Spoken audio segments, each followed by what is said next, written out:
So, good morning everyone. I answered the assignment in inflation. So, number 1, what is inflation and explain each type of inflation and its causes, why it happened. Inflation is the rate at which the general level of price for goods and services is rising and subsequently the purchasing power of money is decreasing. Types of inflation. Demand for inflation. Type of inflation occurs when aggregate demand in an economy exceeds the available supply of goods and services. Cost push inflation arise when there is an increase in production costs such as wages, raw materials, or energy. Built-in inflation refers to a self-preparing cycle of rising wage and price. It occurs when workers demand higher wage to keep pace with inflation and employers, in return, rise price to compensate for employed labor costs. Import inflation costs when the price of imported goods and services rise, leading to overall price increases in the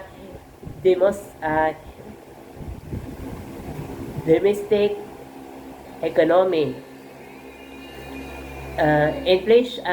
Import inflation affects countries that heavily rely on imports for their consumption or production. So next, number 2, at what particular year and whose administration in Philippine history wherein inflation is at its lowest and highest rate? What rate is that? What might be the cause of it? So, general information based on historical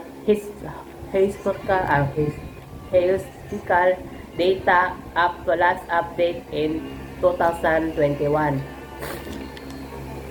So, in the history of Philippines, the lowest record inflation rate occurred in 1965 under the administration of President Ferdinand Marcos. In that year, the inflation rate was negative 1.8%, indicating deflation. On the other hand, the highest record inflation rate in recent Philippine history occurred in 1984 during the administration of President Ferdinand Marcos. In that year, the annual average inflation rate reached a peak of 50.3%. And last, question number 3.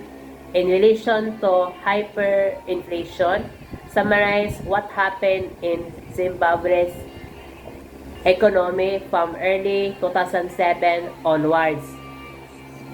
From early 2007 onwards, the Mali's economy faced severe hyperinflation crisis. The situation was characterized by an exponential increase in price, rapidly eroding the value of the local currency and causing widespread economic hardships. The hyperinflation crisis in Zimbabwe was primarily caused by a combination of factors including economic mismanagement, unsustainable fiscal policies, and political instability. That's all. Thank you.